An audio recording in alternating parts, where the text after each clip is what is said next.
Just to give you an idea, how many students here are business majors? How many are not business majors? Okay, that's good. So they're like a mix. As you heard, I was not a business major, but I knew I had a lot of interest in business. And, but I also knew that I had a lot of interest in international studies in the world.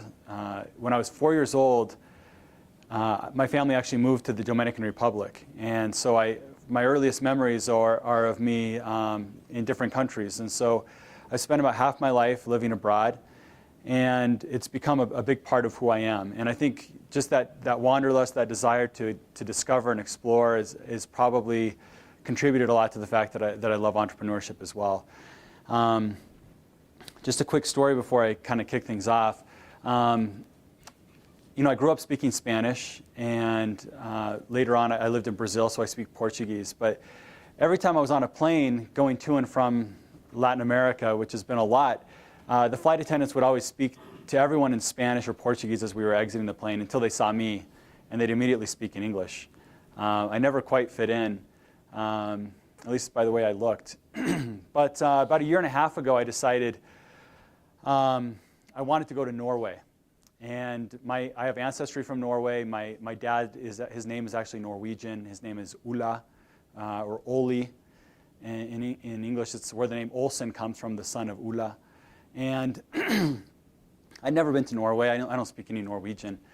But when I was getting off the plane in Oslo, the flight attendant was speaking to everyone in English as they were getting off the plane, and then she saw me and spoke in Norwegian. So I loved it. So I felt like I was coming home in some way. But I've always loved traveling, and you know, I've done quite a bit. So I've actually been to over 50 countries. I've studied entrepreneurship actually in North Korea, in Cuba, and really it's become a part of who I am. This international piece of who I am, and so and it's definitely impacted the businesses that I've started. So I'm going to tell you a little bit about my past, what I've done as an entrepreneur in the past, and then kind of tell you guys what I'm doing now. So when I was a student at BYU, I decided I wanted to become an entrepreneur. This is towards the very, very end of my time at BYU, because for the majority of the time, I didn't know what I wanted to do. I was still trying to figure it out, trying to discover who I was, what I was good at. I thought for a while I might want to be an accountant or something, but you know, and you guys are probably going through this right now, and that's a great time to kind of experiment. And around this time, my cousin and I started hanging out a lot, and we started talking a lot about what it would be like to be entrepreneurs, and we started coming up with a lot of ideas, brainstorming ideas, and we had a bunch of really bad ideas. And one of them I'm going to tell you about. I had lived a lot of my life in Latin America, and in South America, specifically in the Andes. And I had actually done an internship with my wife. We got married at BYU, and we did this internship in Peru. And I realized when I was in Lima, there were these women that would walk around selling roses in the streets, these beautiful bouquets of roses, several dozen roses, and they were like $2 for the bouquet. And I moved back to the States when I was a teenager, so whenever I was buying roses, I was, for girlfriends or for girls I liked or whatever, it was here in the U.S. And I kind of realized at that point, I've been getting ripped off my entire life, because roses do not cost that much. And so when I was talking to my cousin, it was like, okay, here's an idea. Why don't we import roses from South America, and why don't we sell them here in the U.S.? Like, Valentine's Day is coming up. Why don't we do something then? So we started putting together this plan. I started emailing these rose farms in South America, and pretty quickly we realized this was not a good idea because we had never imported anything at that point. These are roses that are perishable. What happens if they show up and they're all dead, or what happens if they arrive a day after Valentine's Day? We'd be in big trouble. So we started thinking about, okay, how can we try this idea, experiment with this idea without taking like this huge risk? And so we decided, why don't we go to Costco? Costco sells roses for like $13.99 for a dozen roses, even on Valentine's Day. And so we're like, okay, this is our plan. We're gonna go try to pre-sell as many roses as possible, and then we're gonna go buy them at Costco and use those to deliver to people. And so we convinced a bunch of companies like New Skin and Ancestry.com and Omniture, which became Adobe. We convinced all these companies to blast out to all their employees that we were delivering roses on Valentine's Day. And we convinced the companies this would be a great idea because then their employees weren't leaving halfway through the day to go buy roses for their sweetheart. And it was amazing. Like we had hundreds of people pre-purchasing these roses. And so we were just so excited. And so Valentine's Day morning, we show up at Costco, first one's there, they open up the doors, we run it, and we just buy every red rose they had. Then we went to another Costco, bought all the red roses they had. And I think they were actually getting mad at us because they were going to have to explain the rest of the day to people why there were no red roses on Valentine's Day. And, but we were so excited about the fact that we'd pre-sold all these roses, and we bought a bunch of extra roses thinking, there are going to be a lot of people that see their workmates coming in with all these roses, they're going to come out and buy some from us. Well, that was a big mistake. Some people did do that, but most people didn't. So by the end of the day, we had like over 100 dozen roses left over. And we were ill. I was seriously just like sick to my stomach, like, oh my gosh, what have we done? And fortunately, we remembered that Costco has a great return policy. So I still feel like I owe Costco for that, for returning those roses. But we learned a lot from that experience. And this is a lot about what entrepreneurship is about. It's about experimentation. It's about figuring out cheap ways or inexpensive ways to test ideas. And I learned that I never wanted to buy a rose again, and I don't know that I have. I hate roses now. And I also found it's like very seasonal. So it was not the kind of business I wanted to be in long term. But shortly after that time, I was friends with a guy. I had just graduated from BYU, and I was in a young men's presidency. And the young men's president worked for eBay. And he was always talking about eBay. And I'd never actually purchased anything on eBay. And so he convinced me to do this, and I was to start using eBay. So I was like, great, and I'm going to try to experiment with this. And anyone that's taken an economics class, this is eBay, right? It's like the invisible hand, supply and demand. And I loved it. So I love scuba diving. So I'd buy, I know it's poor. So I wanted to do a dive trip. So what I did is I started buying all this dive gear. I could buy an entire set of someone's old dive gear. And then if I broke it apart into pieces, I could sell the regulator or the hoses or the BC, all these different pieces separately from each other, and I could make a few $100s. So I did this a bunch of times until I had enough money to actually go do a dive trip in the Caribbean. And I was just like, dude, this is amazing. Like, I'm just doing this on the side, and I'm having so much fun, and I'm making this, some money doing it. And so one night at Mutual, I was talking to this friend, and I asked him, like, hey, like, who are some of the biggest sellers on eBay? And he mentioned an electronics company that sold a lot of, like, something like $14 million a year of electronics on eBay. And then he mentioned a pool table company. And so I thought, pool tables, just like the lights went off my head, like, I could do this. And so I went home that night, and I started Googling pool table factory. And I immediately found some pool table factories. So I called my cousin. I was like, dude, I know what our next idea is going to be. We're going to be a pool table company. And that's like the most random thing ever. Like, I knew nothing about pool tables. I didn't even know there was slate underneath the felt. It was like the most basic concept of a pool table. But within 2 weeks, we flew out to China, and we started visiting factories. And it was just a crazy experience. We didn't speak Chinese. We'd never done anything like this before. And we started pre-selling on eBay these pool tables. So we were telling people that we would actually hand make them a pool table, and it would take 10 weeks to deliver. And so people were paying us, and we just used that money to go finance this inventory.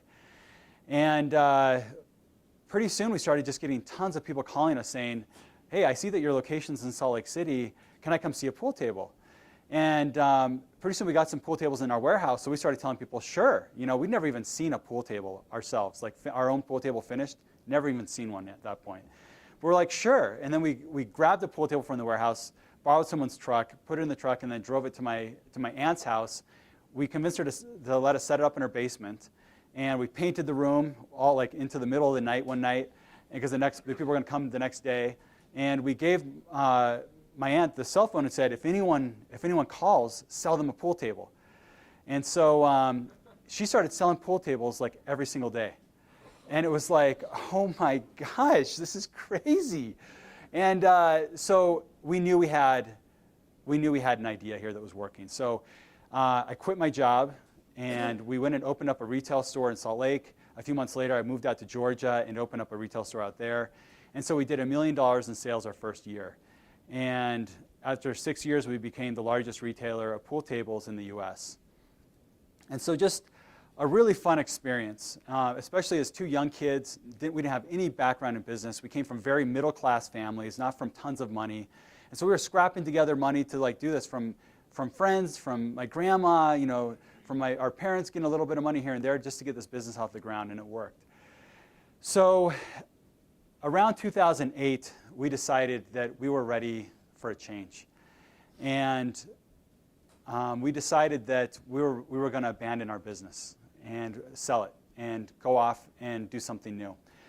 We'd always talked about going to business school to do MBAs, and we decided this was the right time. And people thought we were crazy. I mean, we had our friends, our neighbors, our entrepreneur friends were just like, what are you doing? Because it's backwards, right? I mean, you're supposed to drop out of school to go start a business, not the other way around. We were dropping out of our business to go back to school. But we really believed that that was the best thing for us to do, to go leverage the experience that we had to go do something a lot bigger. So we sold the business, and we went off to school. I went to Wharton. My cousin went to Harvard. And immediately when we started school, we realized that number one, we're in special places where we felt like we could really do something special. But number two, we realized we're not consultants. We're not bankers like all of our classmates. We need to do something entrepreneurial again. And so we committed to each other that we were going to work with each other after graduation, and that we just had to identify what the next idea was going to be. And so that first year in school, we put together a shared Google Doc. He was in Boston, I was in Philly. So we had the shared Google Doc, and we came up with as many ideas as possible. So we came up with 60 different business ideas.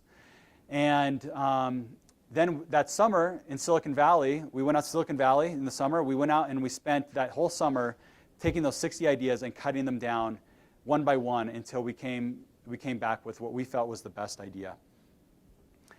And that was that we were going to move to Brazil. We really had no experience in Brazil. Neither of us spoke Portuguese. Neither of us had ever lived there.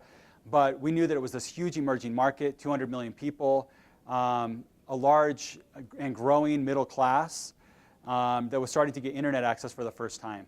And so we felt like this would be the perfect time to go launch an e-commerce business in Brazil. And through a lot of research, we discovered that the baby space was underserved, and it was the kind of thing that moms would love.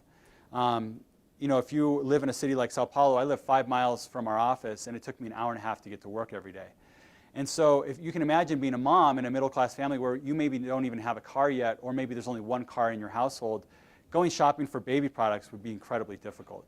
So when you offer a service that allows moms to order products when their baby's napping, and they just show up at their house the next day or in 2 days, it was an incredible experience for these people. So we decided this was the business we were going to do after that summer. And we started our second year of our MBAs, and we started fundraising. So we started meeting with venture capitalists that had invested in e-commerce businesses. And we ended up raising $4.5 million when we were in business school. And we didn't have a team. We hadn't even really we'd gone to Brazil like once. We really knew nothing about Brazil. But all we knew is that this was a great opportunity. And we had experience building an e-commerce business, and we felt like we could nail this. And one of the keys to doing that was actually the domain that we have, the baby.com.br domain. Kind of a crazy story behind this domain. So as we were fundraising, our first pitch, the guy that we met with, it was up in New York, he offered to give us $1 million, like pretty much on the spot. And it was like, I'll give you $1 million to go do this business. But we decided that we needed to have a higher valuation for this business because we needed to raise more than $1 million to get this business off the ground and do it the way we wanted to, which was scaled really quickly. And we brainstormed about how we could do that. And we came up with the idea of of acquiring a great domain name. We'd done that with our last business, with the pooltables.com business, and we saw the impact that it had. So we decided that we needed to go get a great domain in the baby space.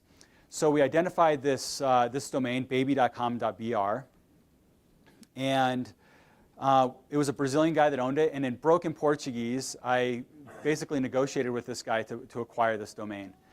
And it was tough. It took about 2 months to convince this guy to sell us this domain, and it was very expensive. I don't know if you guys know much about the price of domains, but they're hundreds of thousands of dollars for great domains. But we also knew that we didn't want to be forking out, $500,000 for a domain name when we didn't even necessarily have a business yet. So what we did is we convinced this guy that owned this domain to basically give us the domain for 90 days for $5,000. So we gave him $5,000, and he gave us the domain for 90 days. And he still controlled it, but he put our logo up on the site, and it said, "Coming soon." And we told him, after 90 days, if we don't give you the balance payment, you can keep our $5,000. But if in 90 days we give you the balance payment of the domain's ours. And so he agreed to do it. And so we then had this domain, baby.com.br, and we had 90 days to go sell the tar out of this idea to investors. And we did. And we just told the investors, we're baby.com.br, we're going to go dominate the baby space. And investors believed us. And so we ended up raising that $4.5 million, and we used that money to finish paying for the domain. And so for $5,000, we basically went and created a business that was worth millions of dollars just because out of nothing. And so again, this is what entrepreneurship's about: figuring out resourceful ways to create value with very little money. Okay. So we raised this money. I started traveling down to Brazil on weekends. I had school on Tuesdays and Thursdays. So Thursday night, I'd get out of my class. I'd take my suitcase straight to the airport. I'd get on a plane. I'd arrive in Sao Paulo Friday morning, and then I could work until Monday night. I'd get on a plane Monday night, fly back to Philadelphia. I'd get there Tuesday morning. I'd go straight to class from the airport. So it was intense, and I did pass. I did graduate, which was important. So, but it was a rough semester that year. And then we graduated. We moved down to Brazil with our families, and we had what ended up just being a crazy, crazy story. We launched the business. A month later, we locked up. Has anyone here been to Brazil? Okay, quite a few. So there's a woman in Brazil named Angélica. And Angélica is one of the most famous women in Brazil. She's married to a man named Luciano Huck. And they're both TV personalities, both very, very famous, and they happen to marry each other. So now they're ultra, ultra famous. And they're kind of like the Brad Pitt and Angelina Jolie of Brazil, but with no baggage. Okay, so people love them. And one of our investors, we had a Brazilian investor that was telling us, hey, I know Angélica, and she really wants to work with you at baby.com.br. And we were actually not interested. We told the investor, I don't think this is for us. We don't really feel like we need a celebrity to work with us. As Americans, we're totally jaded, right? We know all celebrities are losers, It's just a matter of time before they destroy your brand in some way. So we were just like, thanks, but no thanks. And he's like, no, you don't understand. She's really, really famous, and people love her. And we're like, it sounds great, but, we're just really not interested. So he finally was like, look, if you guys will go to Rio and meet with her, I will fly you there in my private jet. And it was like, all right, private jet? That sounds awesome. I've never been on a private jet. So it was like, heck yeah, we'd love to meet with her. So we went and we met with Luciano, her husband. We were blown away. I mean, just the most kind, sincere, nicest people. And we connected with them. We felt like we shared a lot of values. They were parents, young parents. And so she became our CMO, our Chief Mommy Officer. And we gave her a little bit of equity. We didn't give her any cash. We gave her a little bit of equity, low single digits. And she became the face of our company. And we went through the stratosphere. I mean, all of a sudden we had complete credibility in the market. Moms loved her, so they loved us. We had this big PR event where we had every major newspaper, magazine, radio, and TV stations, everyone show up where she announced this partnership. And it really was just an amazing thing. And so within 18 months of launch, we'd raised over $40 million for this business. And it was a wild ride. And I decided about a number of months ago, 4 months ago, I moved back to the U.S. And so people ask me now, they're like, wow, Davis, like, why go back to the U.S.? I mean, you just spent 3.5 years in Brazil. You have this incredible business. Why leave it now? And it was the same kind of thing where when I left pool tables, where everyone thought I was crazy to go back to business school. It's the same kind of response now. It's like, you're crazy. Like, why would you leave that? And I'm going to tell you why. It's interesting. We all live our lives in a way that's balanced, right? Where we realize that making money isn't the only thing that matters. It's not all important. We look for ways that we can spend time with our families, that we can serve others, that we can serve people in the church, that we can build our communities. But when it comes to running a business, there's one purpose. It's make as much money as possible. Maximize shareholder value at the expense of all else. That's just not me. And even though I loved entrepreneurship, and I love entrepreneurship, I just felt like something was missing. I knew I needed to give back. And it all kind of goes back to the way I grew up. I grew up in countries that were incredibly poor. And I also had an incredible experience with my wife that I want to share with you guys. There's actually a little video that I'm going to share. And it's going to tell you a little bit about what I'm doing next and what Cotopaxi is.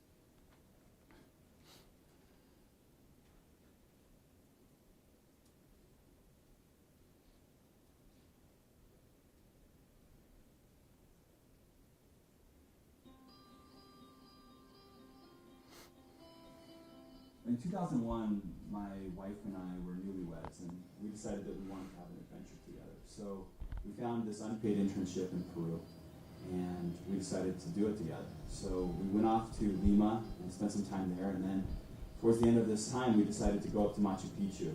So we flew to Cusco, the city close to Machu Picchu. Anyone that's been to Cusco, the first place you go is the main plaza. Right when you walk into the main plaza, there's street children everywhere.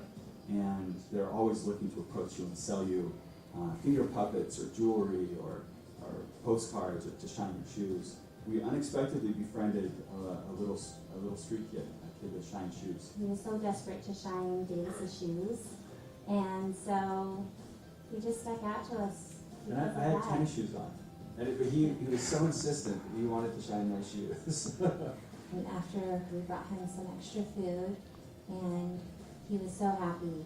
He shared it, he gathered his friends, and they all ate it together. And from then on, we knew we wanted to look for him every day. Every time we saw him and brought him his food, he'd run back and share it with all of his little friends. After doing something kind like that and seeing that type of reaction, you know that you want to keep doing it. One of our last nights in Cusco, we were walking back to our hotel. It was around 11:30 at night. We saw two little children cuddled on the side of the street. And I recognized Edgar right away. We had to wake him up, and we were so shocked to see him out that late. I could see on his face that he'd been crying, and he told me that his shoe shining kit had been stolen earlier that day, and he was afraid to go home. It was just a heartbreaking thing to see this poor little kid going through this experience. We were poor, doing this unpaid internship, but we gave him a little money that we had. We could tell that he felt better.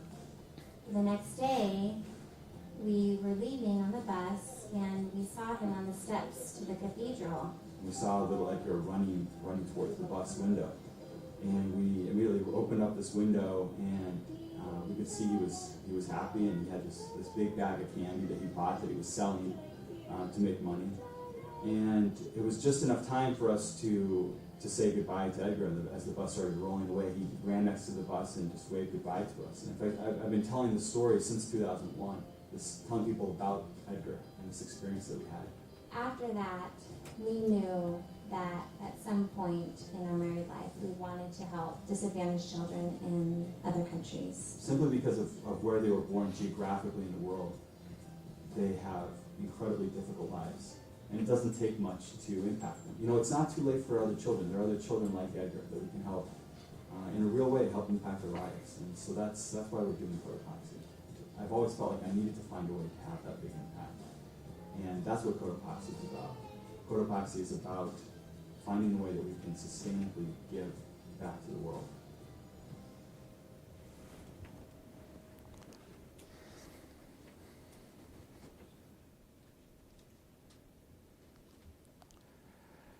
So, so that experience, changed who I was. I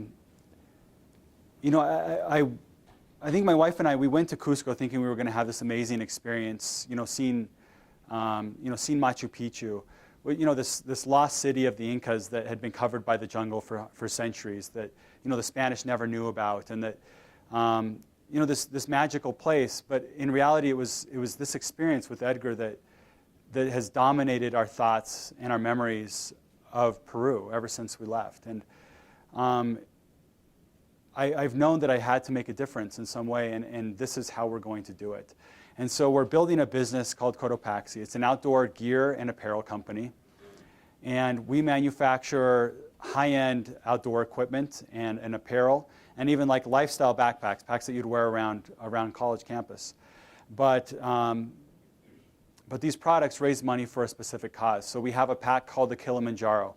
And the Kilimanjaro pack raises money for a little orphanage in Tanzania that a friend of mine started. He's a mountaineer. He takes people on expeditions around the world to Everest or to Kilimanjaro. And he started going to Kilimanjaro on a fairly regular basis, and he realized he wanted to do good. So one year he brought some mosquito nets and distributed them around this town. Came back a few months later, and no one had the mosquito nets anymore. Someone had taken them all and sold them. And so he realized, if I'm going to have an impact, I need to do something that's something that I can control more. So he went and used all of his life savings and he's not a rich guy, and he bought some land in Tanzania. And over 4 years, every time he brought a group there to go climb Kilimanjaro, they would spend a day building this orphanage. So it has 15 little kids. They opened last year. And it basically costs $2,000 a month to run this orphanage, which he does out of his own pocket. And so he does a little fundraiser with his friends every year, once a year, and then he works 2 jobs so that he can pay for this, orphanage. And so we have a pack called the Kilimanjaro. It's actually the pack I'm using today. And this pack raises money for that little orphanage. And so this is one of our lifestyle packs. We have some really technical packs that you'd use for mountaineering or climbing. This is one of the lifestyle packs. And so every pack has a story behind it. We have a pack called the Cusco, which raises money for a little school in Cusco, Peru that helps street children. That gives them 1 warm meal a day and has little workshops to teach them self-worth. That's their mission, is to teach these children self-worth, because a lot of them, they live on the streets, they have parents that are abusive, and every single product that we have is tied to a story. If you buy a pack, it's going to be helping an educational cause. If you buy a water bottle, we'll send you GPS coordinates of a place. So if you buy the India water bottle, you are helping someone in India get clean water for 6 months. And so every single product has this story behind it. And so our mission is basically to build the next big outdoor brand, the next Patagonia or the next The North Face. And the second part of the mission is that we are going to do good in the world. And so our slogan is Gear for Good. We've hired, as far as the product itself, we've hired designers that worked at The North Face, that worked at Gregory and Black Diamond. Our apparel designer, she worked at Dakine, at Nike, at Columbia, and Marmot before joining our team. So we have this incredible team of award-winning designers, and then a team of people that have built e-commerce businesses and built brands. We're actually launching in April. We just announced our launch event yesterday. We have an event called the Questival, and you guys are going to want to do this. This is like a crazy, crazy event. On April 11th through April 12th, it's 24 hours, we are going to have this launch event. You put together a team of up to 4 people. It can be an all-guys team, an all-girls team, or a co-ed team. And at the end of 24 hours, we're going to have the people with the most points are going to win trips. The way you win points is by doing different activities. And so you can, if you're like a hardcore athlete, you can go climb a mountain, or you can go, jump into a mountain river or stream or lake and get points. If you like eating, you can go eat some tacos from a street stand. You can get points from doing all these different things. You can milk a mammal as long as it's not a human.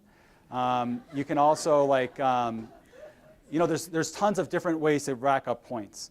And so by doing all these different activities, you're going to rack up points with your team. And then we're going to send one winning team to Machu Picchu. We're going to send one winning team to Angkor Wat in Cambodia.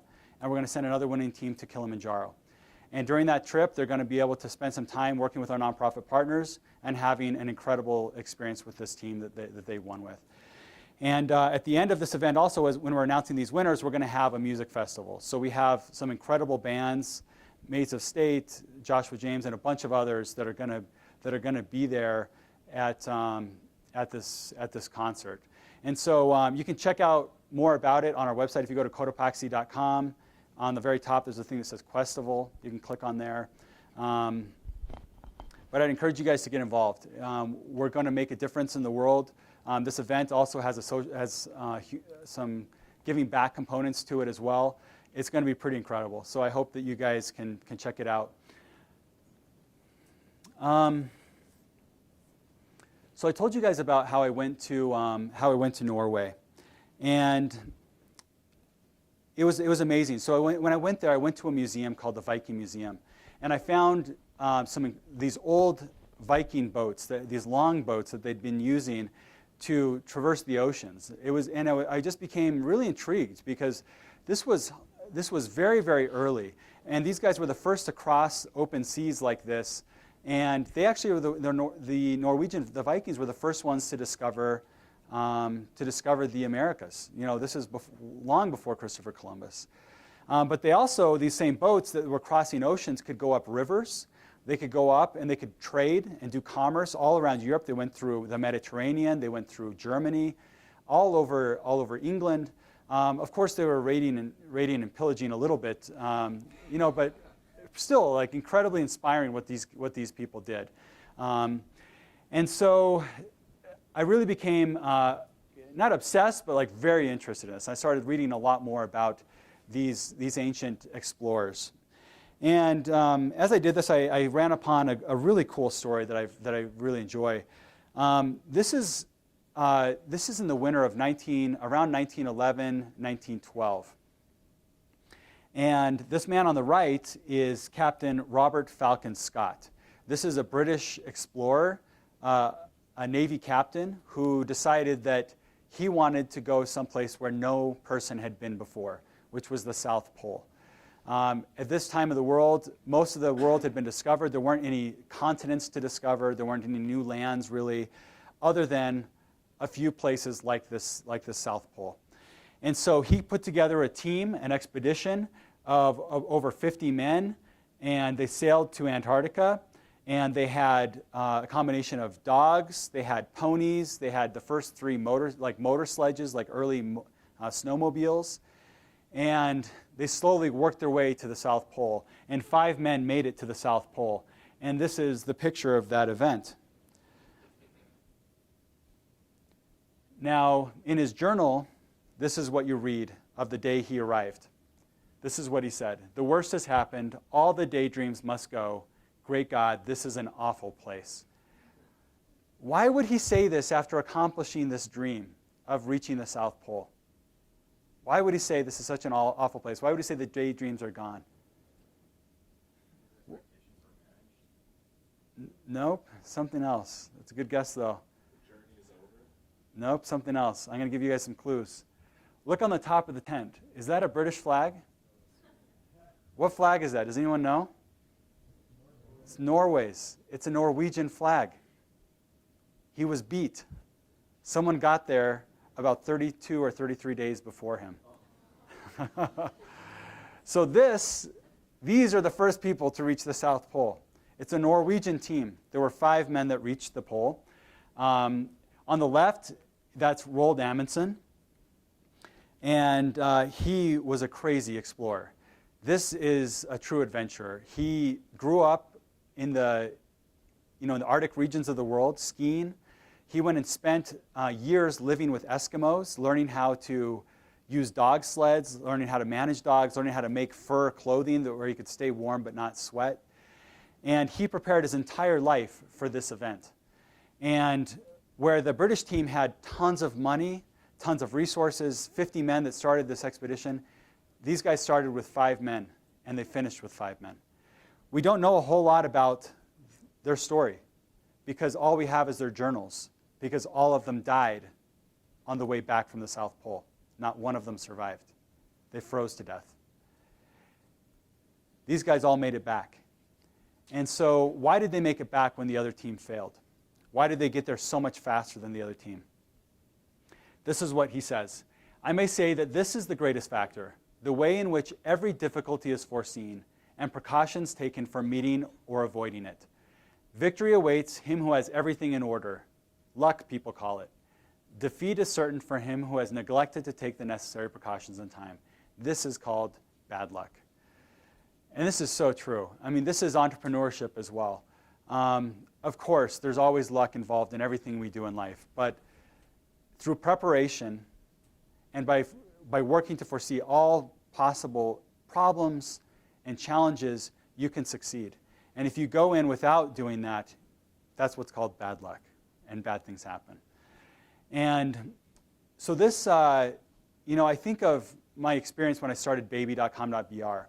We were lucky. I mean, we went to the right place at the right time with the right idea, but we also spent almost 2 years preparing for it, evaluating dozens and dozens and dozens of ideas, identifying which one was the right opportunity at that time, at that moment of time. And so this is my challenge to you guys.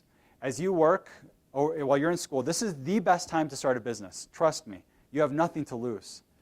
I guarantee you guys are all broke, right? You don't have anything to lose. I mean, let's say you start a business and it fails. No big deal. I mean, what, you're going to have to give up your junker car or something? It's like you haven't really lost a whole lot. So this is the time to start a business. As you get older, it gets harder and harder and harder to start a business because you have more to lose. So now is the time to do it. I started my first business right out of school. I had a little mortgage, and I had a wife, and I had a little baby. And at the time, it felt like that was hard. But looking back, it's like, wow, I'm so glad I did it then versus now, where I have a lot of friends that are like, man, I want to start something, but I have a job that pays me really well. Or now I have a big mortgage, or I have a bunch of kids, so it gets a lot harder to start something. So as you guys go through this process of wanting to start a business, go through a rigorous process and disciplined process of coming up with as many ideas as possible. Don't jump into the first idea. Don't come up with an idea that you get really excited about. This is the tendency as an entrepreneur, right? Is you have no patience. You just want to jump into something. Be disciplined. Take the time to make sure you're choosing the right idea, because this is an idea you're going to spend the next months, years doing. So make sure that it's the right idea. A few other things I want to point out about this expedition.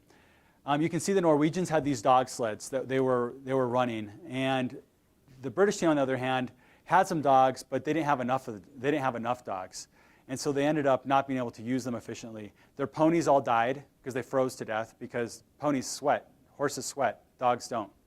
Also, horses have to carry their own food.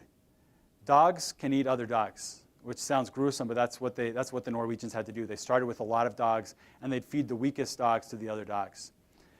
You can see the sleds. They actually had the exact same sleds. They were made from the same manufacturer, but the Norwegians had a carpenter come in, and he shaved off 70% of the weight. So they were still structurally sound, but had a lot less weight. The Norwegians on the right, on their sleds, they were very organized. They had these crates where they could easily move stuff on and off the sleds, where the British team, stuff was constantly falling off the sleds. The Norwegians also had one focus. The vision was be the first to the South Pole. And they did almost nothing else. There was no surveying. They only took 3 photographs the entire trip. And this was months and months and months of traveling. The British team, on the other hand, took tons of pictures.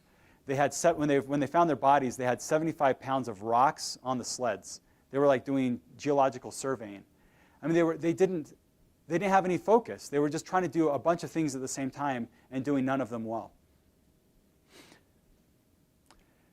So I hope that you guys can have the courage to take this entrepreneurial leap. This is a great time for you to do it. One of my favorite quotes is actually a quote by Elder Uchtdorf. And in this quote, it was actually a talk that he gave in the Relief Society conference, general conference. And what he said was that the desire to create is one of the deepest yearnings of the human soul. And this is true. I believe that this is something that's born within us. We are sons and daughters of the most creative being in the universe. And we have this within us. And for some of us, it might be creating businesses. For others, it might be music or art. But I'd encourage each of you to find out what that is within you that you can create, something that you can create. Because there's nothing more fulfilling or more satisfying than using this God-given talent that we have to create things. Really appreciate the time, and we'll open it up to some questions. How much time do we have for questions? So we end at 4:20. Okay, so we have like a few minutes. Right now, and then we can let those that have to leave. Okay, perfect. Yeah. How did you shave your 60 ideas down to just one? What was the process of poking holes in the ideas?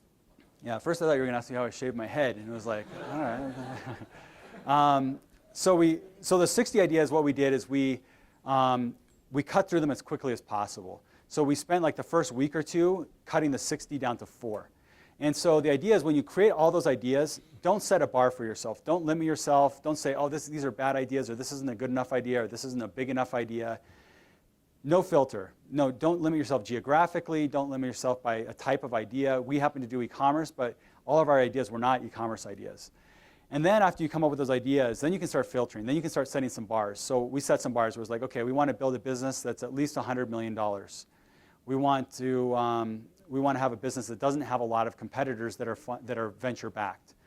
And so by setting up a few of these bars, all of a sudden we could give an easy thumbs up or thumbs down on these ideas without spending a lot of time on them. So we don't waste any time on the ideas that aren't good enough. And so we cut the 60 down to 4 within a couple weeks, and then we spent the bulk of the summer on 4 ideas. And that's when we started vetting them, we started testing them, figuring out how to experiment with the idea to see how it would get traction.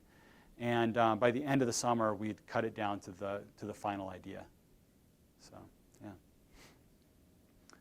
Any other questions? Yeah. You do test those last 4 ideas.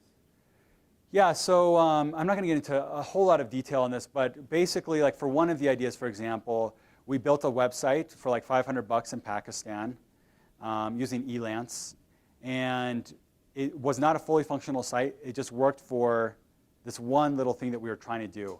And then we spent like $100 on Google. Like you can get these things where you get $100 of free AdWords on Google if you set up a new account. So we set up a new account, got $100 of free AdWords, and experimented with the AdWords in Palo Alto, California, with this one service we were offering.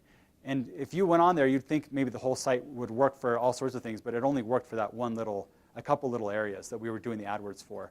And so we were able to experiment for $500 to see if this idea worked. And we realized it was really challenging. It might have ended up working, but at the same time, we're experimenting with other ideas that seemed to get traction a lot easier. So, yeah. Maybe one last question?